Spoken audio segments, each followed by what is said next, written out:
Quando você parte para a obra de missões, e quando eu digo missões, eu estou dizendo especificamente povos não alcançados. É isso que eu estou dizendo.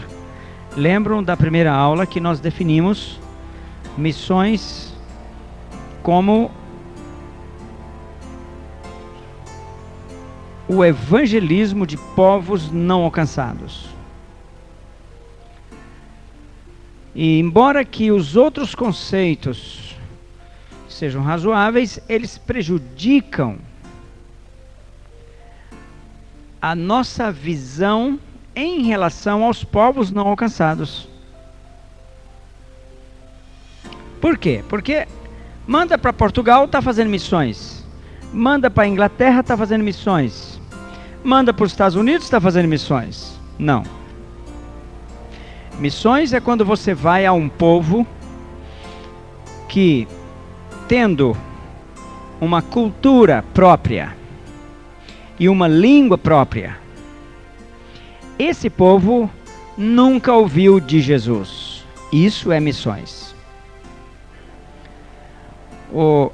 Adilson, pega para mim uma daquelas cadeiras lá de cima, aquelas grandes lá. Pode ser a primeira lá. Então, quando você vai fazer missões, quando você vai pregar onde Jesus não foi pregado, não foi falado dele naquele povo, há um fenômeno que acontece. Você começa a ver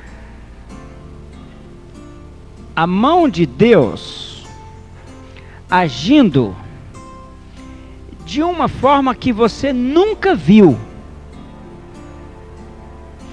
Jesus faz milagres aqui no Brasil, que é um povo alcançado, uma nação alcançada. Embora no Brasil tem também povos não alcançados. Mas de um modo geral o Brasil é bastante evangelizado. E Deus opera sinais e maravilhas no Brasil, como tem feito. Mas quando você vai lá,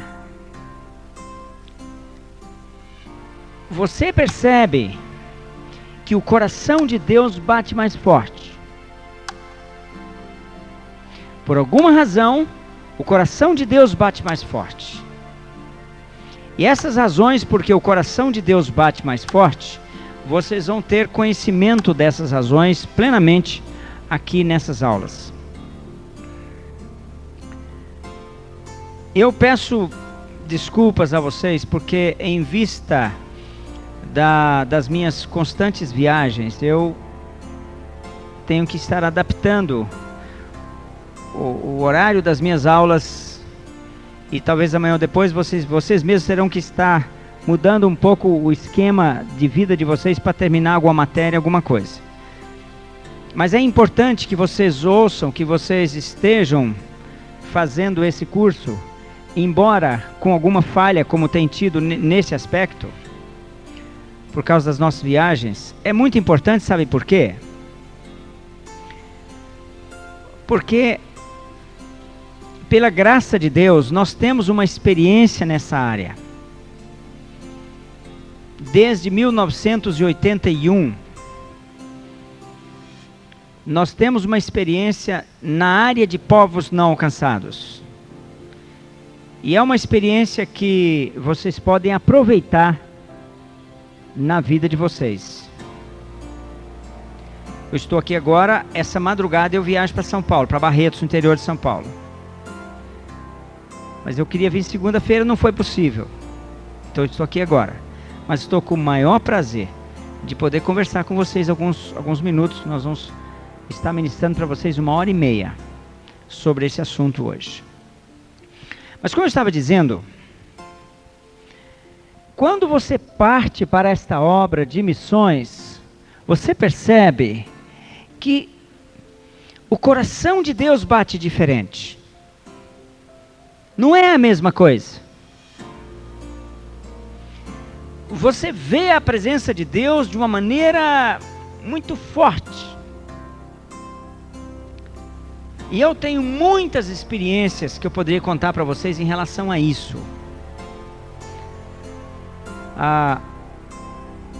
Tem um rapaz,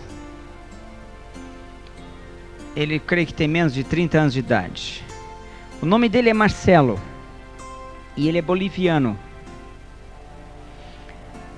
Esse irmão tem um chamado específico de Deus para levar Bíblias para o Irã. O Irã é um país, como vocês sabem, é um país muçulmano, onde raros são aqueles que conhecem Jesus. Ele só faz isso. Ele leva Bíblias para distribuir no Irã, na língua dos iranianos.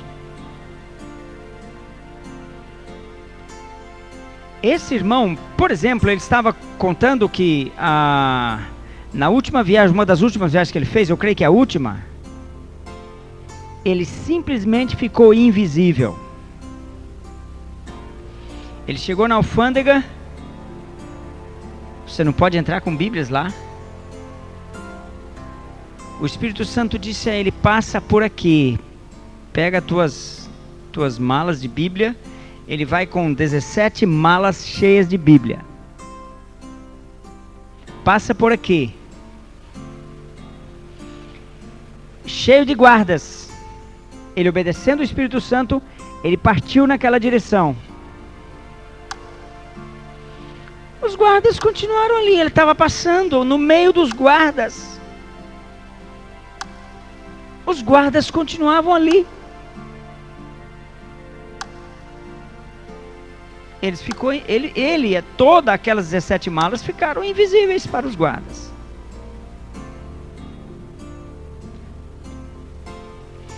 Uma vez eu cheguei num país comunista e eu tinha 9 volumes. E um desses volumes continha Novos Testamentos e outras coisas. O outro continha medicamentos e assim por diante. Eu tinha 9 volumes. E eles estavam examinando minuciosamente todas as malas dos outros passageiros. E 90% dos outros passageiros com uma mala que era minuciosamente examinada. As minhas coisas estavam tão grandes assim, eu coloquei naqueles carrinhos, eu tinha que olhar de lado no carrinho, porque ficou muito alta a coisa. E eu pensava, né? Eu nem orei. Eu só descansei. Falei: Senhor, agora está na tua mão mesmo. Eu não posso fazer nada. Não há nada que eu possa fazer. O Senhor cuida. Fiquei esperando a minha vez. Quando chegou a minha vez,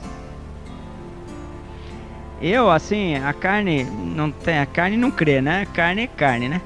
Então eu pensei: poxa, se ficar meia hora examinando uma mala, eu tenho 9, né? Mas quando chegou a minha vez, um rapaz da alfândega, um morenão forte, alto, quase 2 metros de altura, olhou para mim com uma cara séria e disse assim: passa rápido. Nem conferiu os tickets das bagagens, nada. Ele mandou passar rápido, eu passei rápido. Vou fazer o quê? Né? Não tinha mais nada que fazer, não sei passar. Não olharam nada. Eu ficaria aqui um longo tempo contando de experiências iguais a essa, e até muito mais fortes do que essa, na obra de missões. Uma vez, eu estava viajando também dentro de um país comunista, eu e o motorista. Nós estávamos viajando num Jeep Toyota, aquele que pula como cabrito, e numa região de guerra. Eu e o motorista do Jeep. Lá pelas 8 horas da noite, nós saímos cedo.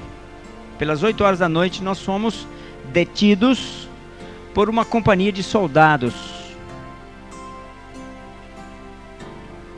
E ali ninguém saberia dizer o que aconteceria conosco. Estava lá no meio do país, e eles geralmente matam, põem fogo no carro, põem fogo nas pessoas e fica por isso mesmo, porque não tem nem notícia, não tem jornal, não tem nada. Nós estávamos lá, 8 da noite, retidos pelo exército. O que vão fazer conosco? Vocês só vão ficar aí, nós não sabemos o que vai acontecer com vocês. 2 horas depois, mais ou menos 2 horas depois, o motorista do Jeep veio falar comigo. Ele não estava perto de mim, eu fiquei ali, e ele foi lá com os soldados lá para dentro e tal, veio falar comigo. Depois de andar lá pelo Jeep, mexer, eu vi que alguma coisa estava acontecendo. Eu estava tranquilo, eu sabia que minha vida está na mão de Deus, sempre esteve, está e continua aí. E Jesus cuida tanto aqui quanto lá. E para ele não tem muita diferença, não tem diferença nenhuma, né? Ele cuidar da minha vida aqui e cuidar lá, e da sua também. Lá vem o motorista rápido, assim, com um rosto diferente. Eu pensei, vamos ver o que aconteceu, né? E ele disse, estamos libertos, estamos liberados. Eu disse, o que aconteceu? Sabe o que aconteceu? Os soldados não tinham sabão para tomar banho. Mas nós tínhamos uma caixa de sabão. Sabão em quadro. Que é sabão em quadro? E os soldados descobriram, quando foram examinar a caminhonete, o Jeep, descobriram aquela caixa de sabão. E eles estavam lá no interior do país sem sabão para tomar banho. Então o motorista trocou a nossa liberdade por aquela caixa de sabão. Veja como Deus se move nas mínimas coisas. Quando você parte para fazer a obra de missões. Eu estava contando aqui hoje de manhã para uma reunião aqui com alguns pastores a importância da igreja dizimar para a obra de missões. Oi, Marco. Eu conheci recentemente. A peça chega amanhã, hein? Hein, Marco? A pecinha chega amanhã. Estamos lá desesperados por ela, viu? Irmãos, tem um pastor em Manaus que desde que começou a igreja dele, ele está dizimando para missões. Só missões. Ele dá 10% do que entra para missões. Na igreja dele. A igreja dele começou do 0 a 7 anos atrás. A igreja dele está hoje com 7.500 membros. Ele começou dando R$20 para missões. Ele está dando 15 mil reais, porque o caixa lá está entrando 150 mil por mês. Ele dá 10%, ele está dando de R$20 7 anos atrás, ele está dando agora 15 mil reais por mês para missões. Deus ama essa obra de missões.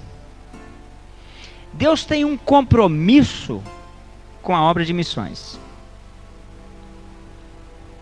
Que compromisso é esse que ele tem? Que ele cuida tanto disso, que ele tem tanto carinho por essa obra de missões, né? Quando você lê o Velho Testamento, você vê o coração de Deus em missões o tempo todo. Nós mostramos para vocês na primeira aula os primórdios da obra de missões no mundo. Porque desde que o homem caiu, teve que ser expulso do Éden. Mais tarde juntou-se, mais tarde ele pecou e afastou-se de Deus cada vez mais, veio o dilúvio, depois veio a Torre de Babel, mais tarde em Gênesis 11, e depois espalhou-se pelo mundo todo. Deus então, desde então, Ele está buscando o homem de volta para o Éden. Isso é missões. Trazer o homem de volta para o Éden. Agora, por quê?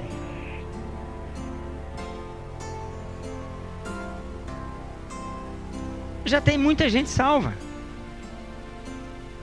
Por que ir aos povos não alcançados? Porque Deus tem um compromisso de fazer isso. E Deus não é injusto. Não é? Será que Deus ama menos os coias no interior da Índia do que o povo de Goiânia? O que vocês acham? Os coias são 600 mil pessoas que eles falam a língua coia. Eles não têm lá nenhuma igreja organizada entre eles. Tem alguns crentes, mas não tem nenhuma igreja organizada entre eles. Eu digo os coias porque a Missão Cristã Mundial está apoiando um missionário coia dentro da Índia.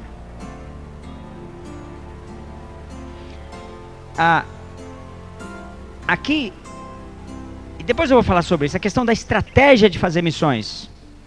Eu falei um pouquinho na primeira aula, mas eu vou aprofundar nisso muito mesmo com vocês. Em relação à estratégia, você tem que primeiro entender por que fazer missões. Porque a maioria dos obreiros, dos pastores hoje, não tem essa visão. Eles têm a visão de edificar suas igrejas e seus ministérios, mas não têm a visão de fazer missões, especificamente povos não alcançados. 90%, mais de 90% dos pastores não têm essa visão. Então nós precisamos penetrar fundo nisso. Se você examinar o livro de Salmos, ora, o livro de Salmos foi escrito no tempo dos reis. O rei Davi e tal. Havia missões naquele tempo? Havia. Davi ia lá e mandava todo mundo para o inferno. Matava todo mundo. Matava todos os inimigos de Israel. Assim que o Davi fazia missões. Mas Deus falou com Davi a respeito disso. Salmo 2, verso 8, por exemplo, é um salmo que vocês conhecem bem, né?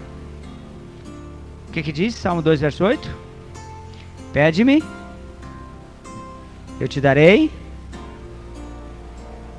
Darei o quê? As nações por herança e os confins da terra por tua possessão. Pede-me. Está aí o coração de Deus, já no começo do livro de Salmos. Pede-me, e eu te darei por herança as nações e os confins da terra por tua possessão. Veja que a visão de Deus é abrangente. A visão de Deus não é só Goiânia, ou não é só a tua igreja, ou o teu ministério. Pede-me e eu te darei as nações. Nações. Deus tem para nós as nações. O povo do Irã está recebendo Bíblias através desse irmão.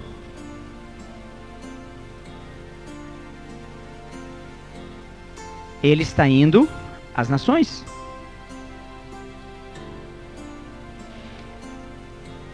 Quando você que pegou um carnê da MCM dá uma oferta,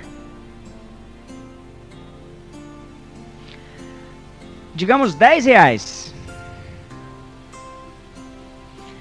alguma coisa desses R$10 está indo para as nações. A tua visão mudou. E o teu galardão mudou. Eu vou falar isso também sobre a questão do galardão em relação a missões. Vocês precisam ouvir sobre isso. Isso está no Salmo 87, mas eu não vou falar hoje. Oportunamente nós vamos conversar sobre isso. Presta atenção. Quando você lê o livro de Salmos, você encontra 50 salmos que falam de nações, especificamente de nações. Por exemplo, o Salmo 67. Abram todos no Salmo 67. Vejam um salmo que fala de nações, inteirinho, falando de nações. Você percebeu? Quantas vezes fala de nações, de povos? Aí está o coração de Deus. Aí está o ponto central da Bíblia. Qual é o ponto central da Bíblia? É o esforço de Deus para trazer para Ele cada tribo, povo, língua e nação. Esse é o centro, essa é a razão de ser da cruz.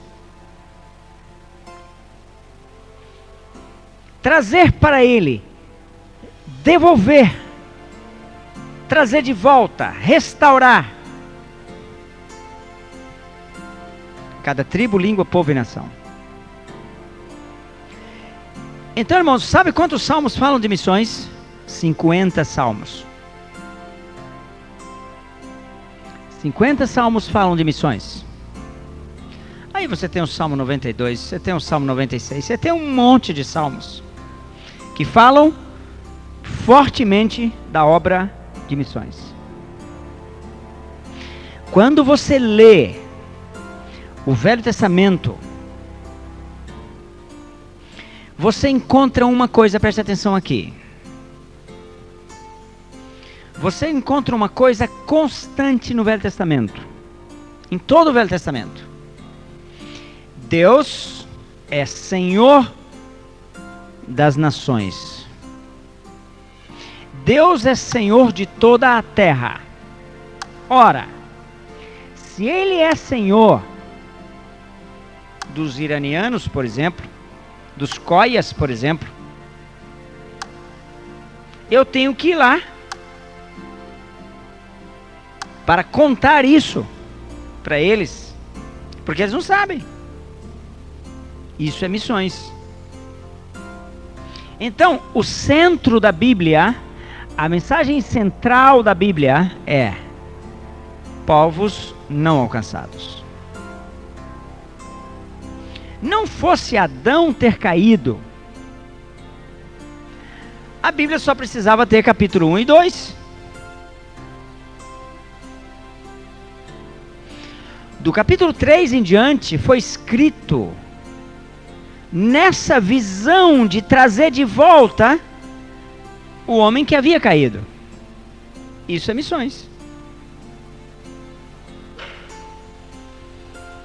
Então, irmãos, quando nós fazemos o trabalho na igreja local, evangelizamos, ganhamos almas e a igreja cresce, e é uma bênção, uma alma vale mais que o mundo inteiro, tudo bem. Mas você só está fazendo uma pequena parte daquilo que cabe a você fazer como igreja. Somente uma pequena parte. Certa vez, Deus mandou um profeta do Velho Testamento às nações. Vocês sabem quem é. Demonstrando o coração dele em relação às nações.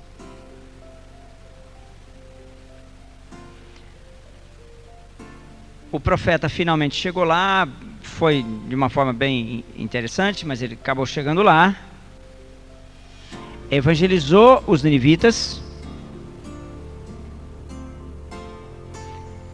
e interessante que quando os ninivitas se converteram, o profeta pediu a morte. Porque na verdade ele nunca desejou realmente a conversão dos ninivitas. Jonas sabia que havia uma profecia dada por Eliseu, de que os ninivitas iriam invadir Israel, iriam dominar Israel. E Jonas foi discípulo de Eliseu. E como discípulo de Eliseu, ele sabia que aquela profecia com certeza se cumpriria. Como é que eu vou evangelizar um povo que vai destruir a minha nação? Eu não vou. Não estou afim. Mas o amor de Deus é tão grande que, apesar do profeta, Deus levou a sua mensagem aos ninivitas, eles se converteram. E é o primeiro lugar na Bíblia que diz que os animais jejuaram. O único lugar que diz que os animais jejuaram. Até os cavalos, os mulos, os camelos, os cachorros, as galinhas, tudo que teve que jejuar. Tal foi o avivamento que veio naquela nação, que era uma nação não alcançada. Então, o judeu, embora que você encontra povos em todo o Velho Testamento, nações, povos, todo o Velho Testamento fala disso. A visão global de Deus de levar o Evangelho a todo mundo. O Velho Testamento está impregnado dessa ideia. Os judeus não foram. Eles foram. Algum trabalho foi feito. Mas eles não chegaram a ter a visão de nações.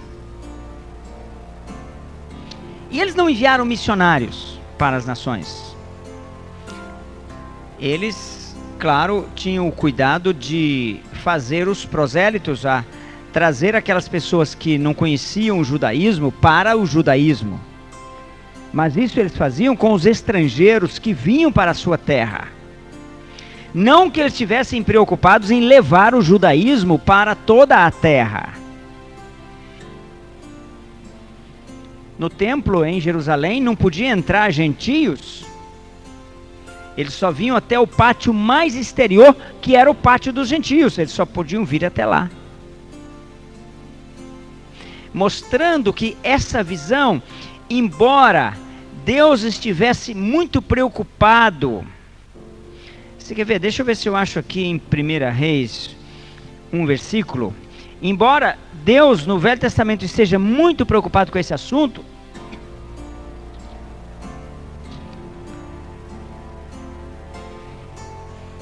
o povo judeu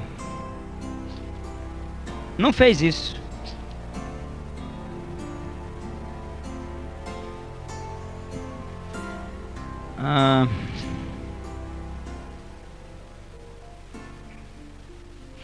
No capítulo 8 de 1 Reis,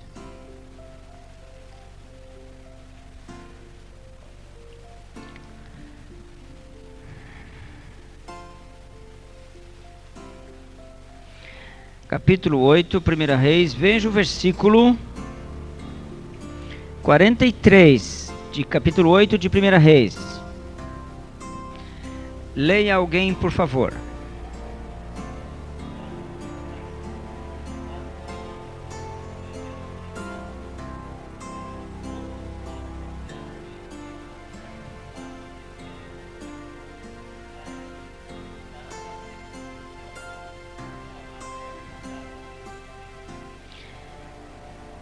O que está aqui, irmãos?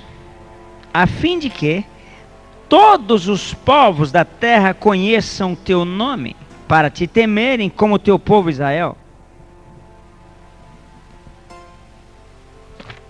Isso é só uma amostra de como realmente esta visão da obra de missões, ela na verdade está em todo o Velho Testamento. Irmãos, todos os livros do Velho Testamento, menos um, fala de missões. E eu repito e insisto, missões quer dizer, esse curso aqui, povos não alcançados. Vamos definir missões como povos não alcançados. Você se lembra o que nós dissemos na primeira aula, que essa popularização do termo acabou dificultando a própria obra de missões, a visão da obra de missões.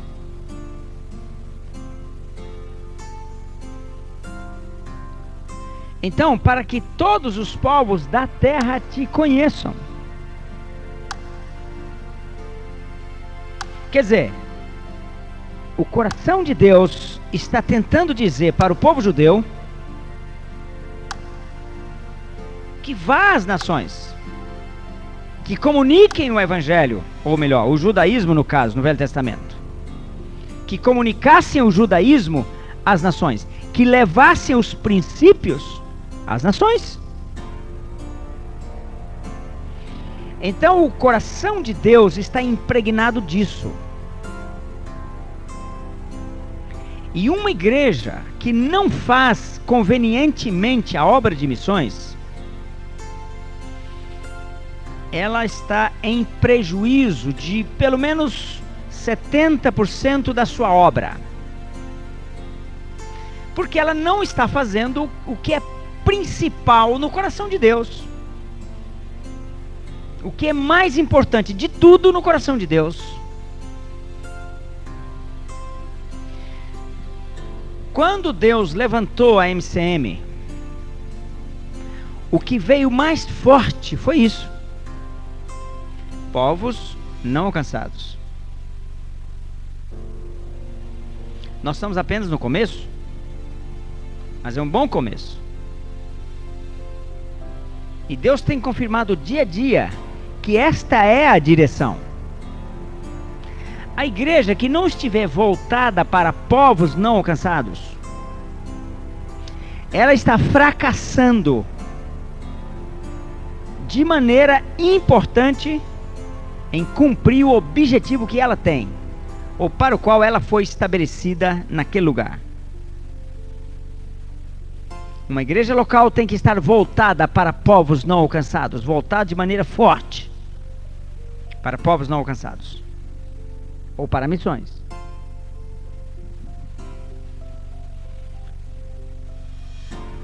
Esta visão, como eu disse, repito e insisto, essa visão distorcida do que seja missões, do ponto de vista da Bíblia, missões do ponto de vista da Bíblia é povos, nações, tribos e línguas, tanto no Velho Testamento como no Novo Testamento. Isso é missões. Mas por causa dessa visão distorcida, nós perdemos a perspectiva de ir aos povos não alcançados. Nós perdemos a visão de ir aos povos não alcançados. Eu não chegaria a dizer não.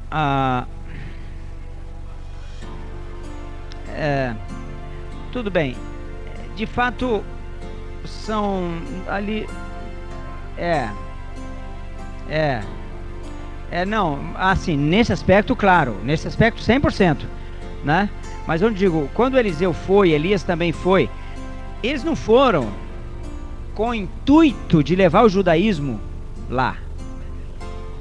Houve circunstâncias, mas essas circunstâncias foram criadas por Deus, para que Deus então demonstrasse o seu amor para aquele povo também, que era um povo não alcançado.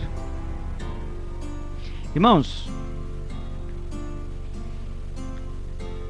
há uma demonstração muito forte no Velho Testamento em relação a isso que eu estou dizendo, de que o coração de Deus está nos povos não alcançados. Abra comigo em Jeremias, capítulo 1.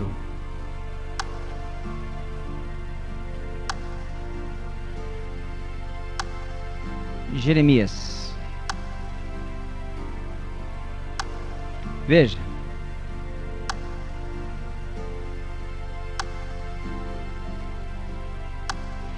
Versículo 5 em diante. Vamos ler do 5 até o 10.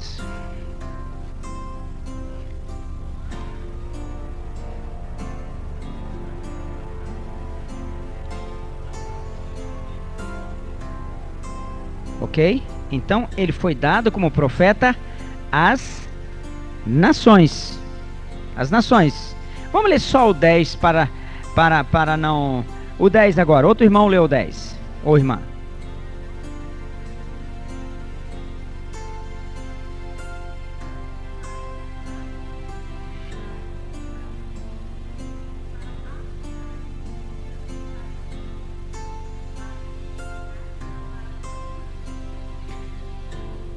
Veja que Jeremias foi constituído para as nações.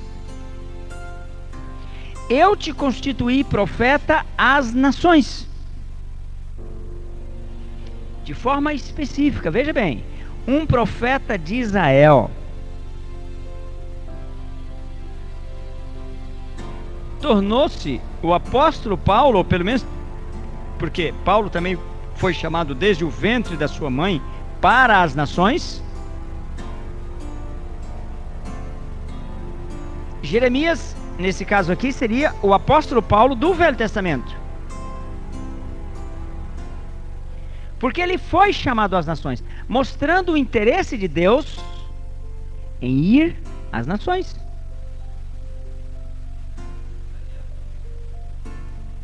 Daniel também. O chamado de Daniel foi bem diferente, mas sem dúvida nenhuma ele foi um testemunho do judaísmo de Jeová, né? No maior império da época, né? Império Babilônico, né? Depois o Medo-Persa, né? Ele sobreviveu, ele ficou até o Império Medo-Persa, comecinho do Império Medo-Persa, né? Certamente ele foi um missionário, porque ele levou o próprio rei Nabucodonosor aos pés, né, a se dobrar ao poder de Deus, né? Então não há dúvida nenhuma que ele fez essa obra de missões lá na Babilônia, e de uma maneira extraordinária. Aliás, nós vamos falar um pouco de guerra espiritual ligado com essa questão de nações, de missões, e nisso daí Daniel tem muito a nos ensinar sobre guerra espiritual em relação às nações, né? Veja bem, sim.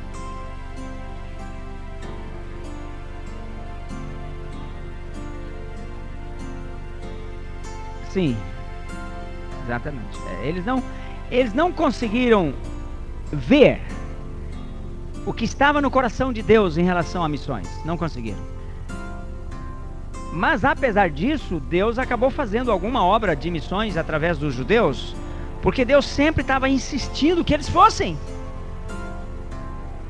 que eles pregassem, que eles divulgassem o judaísmo no mundo todo. Os judeus não. São um povo alcançado, né? Porque uma coisa é o ir a um povo não alcançado, outra coisa é o evangelizar um país alcançado. As duas coisas são desejáveis, mas essa aula não é de evangelismo, essa aula é de missões, né? Então vamos falar de missões. Agora, a Bíblia diz que Jeremias foi chamado, diz aqui, desde o ventre, desde a madre, antes que saísse da madre, te consagrei e te constituí profeta às nações. A palavra consagrar aqui, ela tem um sentido que eu preciso colocar para vocês, para você entender o que foi que Jeremias fez. Porque, de modo geral, nós fazemos uma confusão em relação a esta palavra consagrar. A palavra consagrar, por exemplo, você tem uma irmã, tem um neném. Aí traz o neném aqui para consagrar a Deus. Aí leva lá o pastor, põe no colo e tal, e ora, tal, vem, unge, consagra a criança. Isso está certo? Sim e não. Jeremias foi consagrado. Significa, sabe o quê? Que Jeremias, desde criança, ele foi chamado para o altar, para o serviço exclusivo do altar. Isso é consagração. Serviço exclusivo do altar. Quer dizer que você não vai fazer outra coisa. Você só vai trabalhar, você só vai operar no altar. Você é um ministro de Deus. Nem todos são pastores. Portanto, nem todos estão consagrados no altar. Os pastores estão. Então, é um problema isso, de nomenclatura. O diabo está de olho nas palavras que nós mencionamos. Por isso temos que conhecer a Bíblia, para usar as palavras certas. A criança vem e é consagrada diante de Deus. O que os pais fizeram? E o pastor fez? Colocou a criança no altar para sempre. Foi o que aconteceu, por exemplo, com Samuel. Mas e se ele não vem para o altar? Ele vai ser um comerciante. O comércio dele não vai dar certo. Porque um dia ele foi consagrado no altar. Se não tomar cuidado e estudar a Bíblia direito, para nós não darmos lugar para o diabo usar e nos acusar diante de Deus. Jeremias foi colocado no altar. Ele foi consagrado profeta às nações. Agora você lê o livro de Jeremias, capítulo 1, capítulo 2, você vai lendo o livro de Jeremias e você vê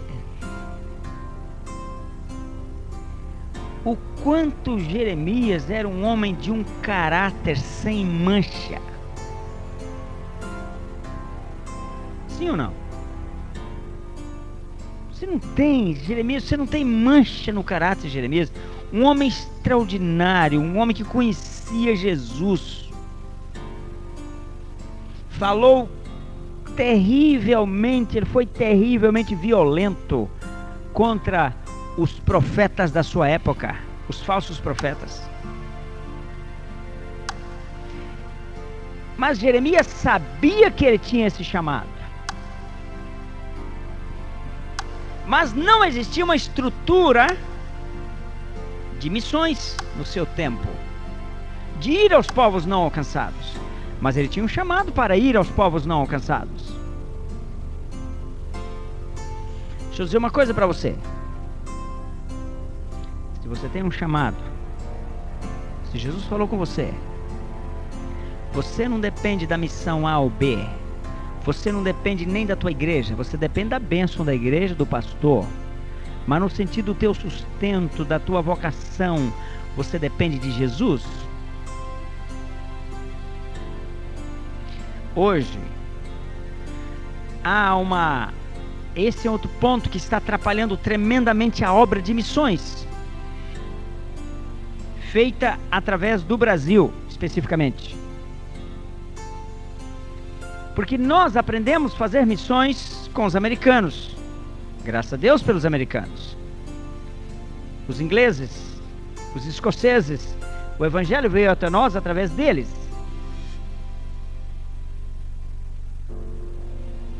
Veja bem.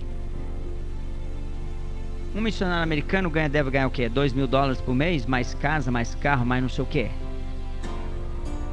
Mais máquina fotográfica e filmadora. Né? Tem que ter, né? Então o que eu fiz? Eu transferi esse padrão para o Brasil. Você chega nos Estados Unidos, Um mês depois você está ganhando 1.500, 2.000 dólares por mês.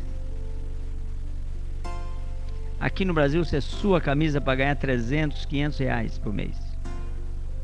Faixa de 400 dólares. Sua camisa, não é verdade? Mas eu tenho que enviar um missionário no mesmo padrão americano.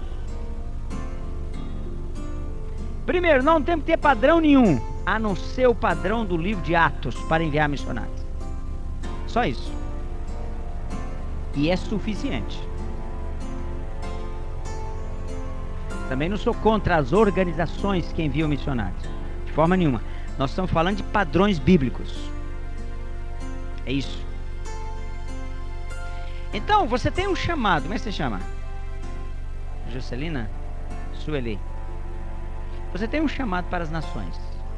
Então você tem que ter 2.000 dólares por mês. Máquina fotográfica e filmadora. Senão você não vai. Mas isso não está escrito aqui nesse livro, não. Está escrito que se você tiver um chamado, você pode ir. O exemplo máximo é Paulo. Paulo disse que passou fome, passou frio, passou nudez na obra de missões. Esse é o padrão. O maior padrão bíblico de missionário é Paulo. E ele fala que passou frio, nudez e fome. Então vai. Eu me lembro, uma das vezes que eu estive na África fazendo missões, eu nunca fiquei lá muito tempo. O tempo maior que eu fiquei na África foi um mês, de uma vez. Estou indo para lá agora em julho. Quem quiser ir comigo, vamos embora. Chegando lá, eu fiquei na casa do obreiro. Tinha arroz e ovo. E tinha umas galinhas abençoadas do irmão lá que não parava de botar. E a gente ficava até olhando, sabe? A hora que elas botavam pra gente lá pegar o ovo e fritar. Enquanto, olha, um mês eu comi ovo com galinha. Aliás, com galinha não. Não podia comer a galinha, né? Senão ficava sem ovo, né? Eu comi ovo com arroz. A gente variava, fazia arroz com ovo, né? Uma bênção. Um mês. E daí, irmãos? Não tem nada que traz maior alegria do que você estar levando o evangelho a um lugar onde o evangelho não chegou ainda. Eu me lembro, um dia nós estávamos lá com o pastor, era tardezinha. Não, de manhã nós desejávamos comer uma verdura e o país estava em guerra. E não tinha verdura. Os guerrilheiros tomavam, os soldados, não tinha verdura, não tinha carne. E naquela manhã nós desejamos comer tomate. E nós falamos, você pensou aquele tomate assim, ó, fresquinho, apanhado na hora. Comendo arroz com ovo, já 20 dias, mais de 20 dias, um tomate vai bem para dar um, né? Quando foi 6 da tarde, nós estávamos sentados assim no alpendre da casa. Veio um rapaz lá na frente, com uma bacia na cabeça. E ele partiu na nossa direção. A bacia, irmãos, estava cheia de tomates fresquinhos. Ele disse, olha, eu tinha esses tomates lá, uns pés de tomate no meu quintal. Estava na hora de apanhar. Eu coloquei nessa bacia e alguma coisa falou para eu trazer aqui para vocês. Ele nem era crente. Sabe, irmãos, Jesus é que te sustenta. Você não tem que preocupar. Não, eu repito, não quer dizer que você não possa ter ou não deva ter uma organização por trás, mas ela não é principal. Não é. Ela não é. Ela pode existir, mas ela não é principal. O principal é Jesus.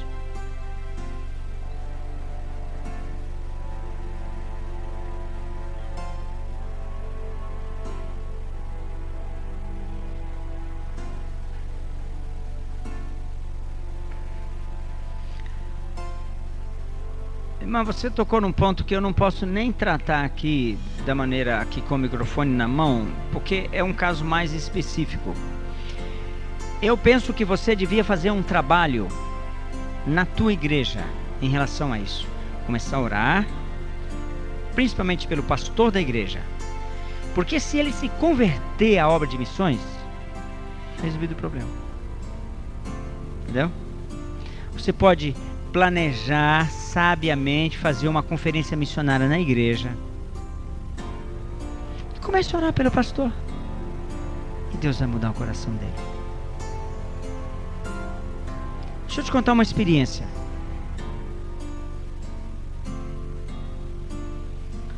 O pastor Vladimir e a Esther, hoje eles são pastores em Petrópolis, de uma comunidade em Petrópolis, são grandes amigos meus. Em 88, 89, eles tiveram um chamado para ir para fazer uma obra de missões. Mas o pastor deles não dava o mínimo apoio. Eles ficaram orando. E eles falaram: olha, nós queremos ir, mesmo que o senhor não possa nos apoiar financeiramente, nós temos um chamado e precisamos da tua bênção.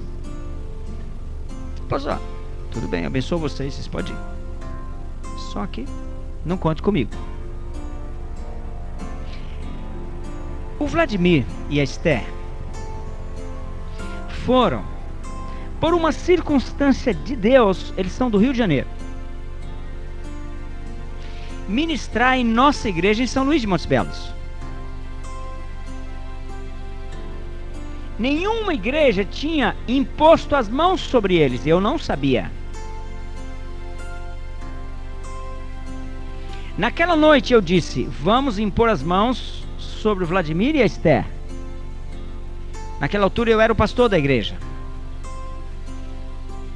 E nós impusemos as mãos e disse: vamos levantar uma oferta para eles. Impusemos as mãos, levantamos uma oferta para eles. Naquela noite, sem que ninguém soubesse de nada, o pastor dele lá no Rio de Janeiro disse assim: irmãos, nós precisamos, o pastor Vladimir e a Esther estão indo, precisamos levantar uma oferta para eles. Mais duas igrejas, sem que ele tivesse pedidos nem nada, levantaram oferta para eles naquela noite.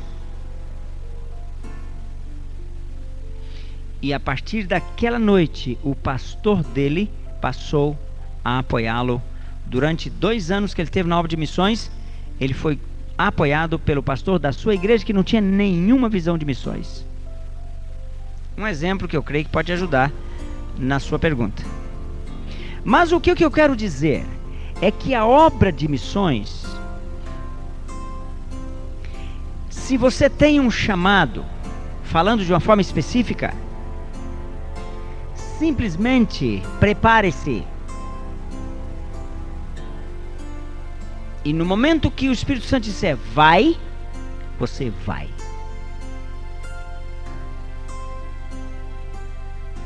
Quem sustenta é Jesus.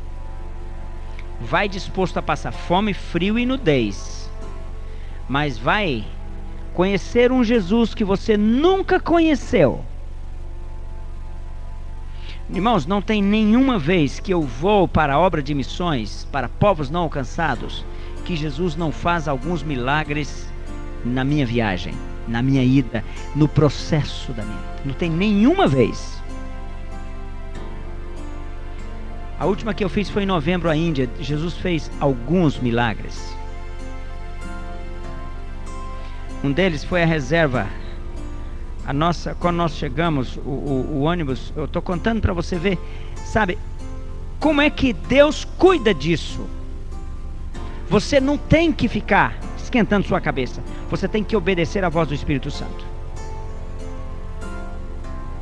Eu não esqueci de Jeremias não, viu?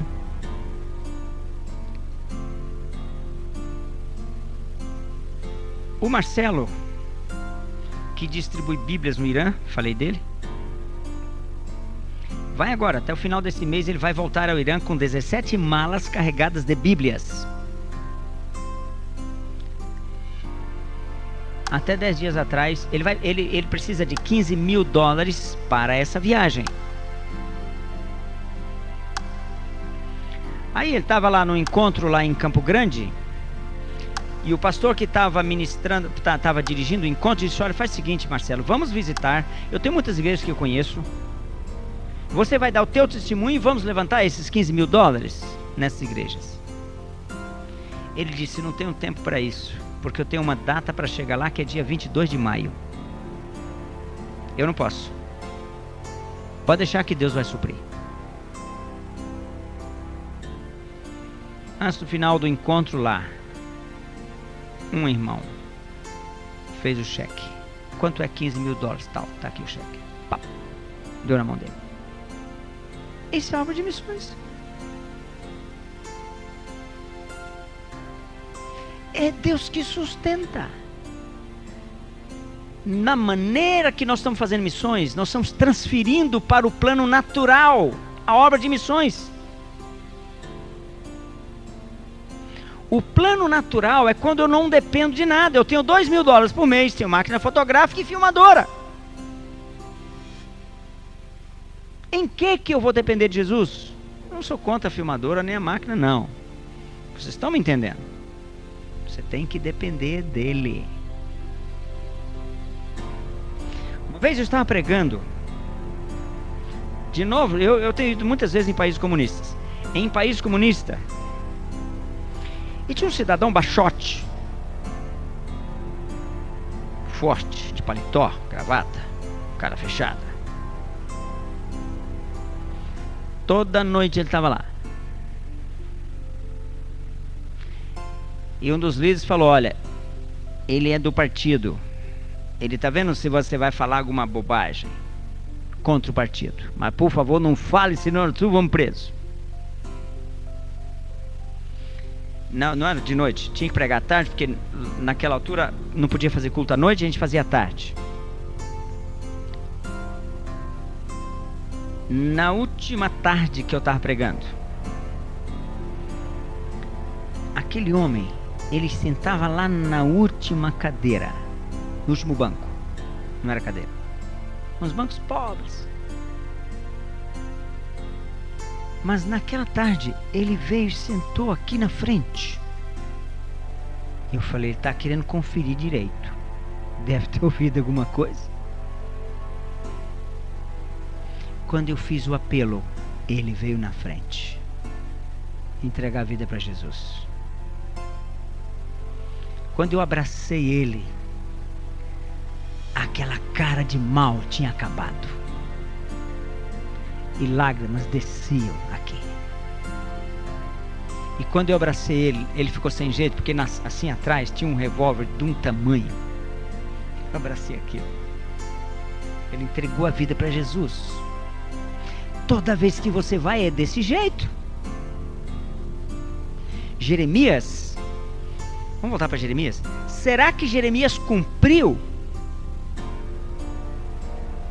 o chamado que ele tinha? Será que Jeremias era suficientemente,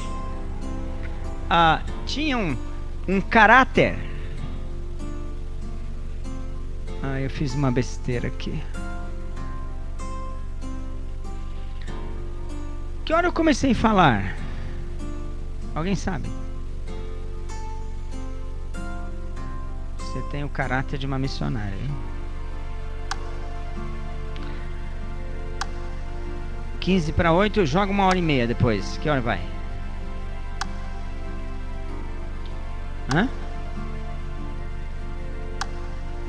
9:15, né? Quantas horas agora? Já?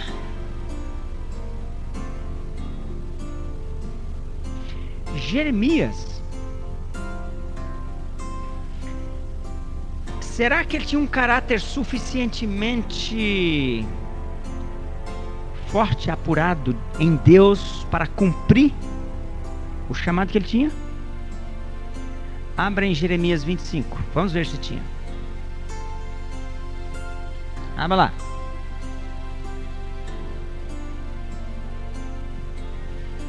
Jeremias 25:17. E eu vou ler para ficar gravado.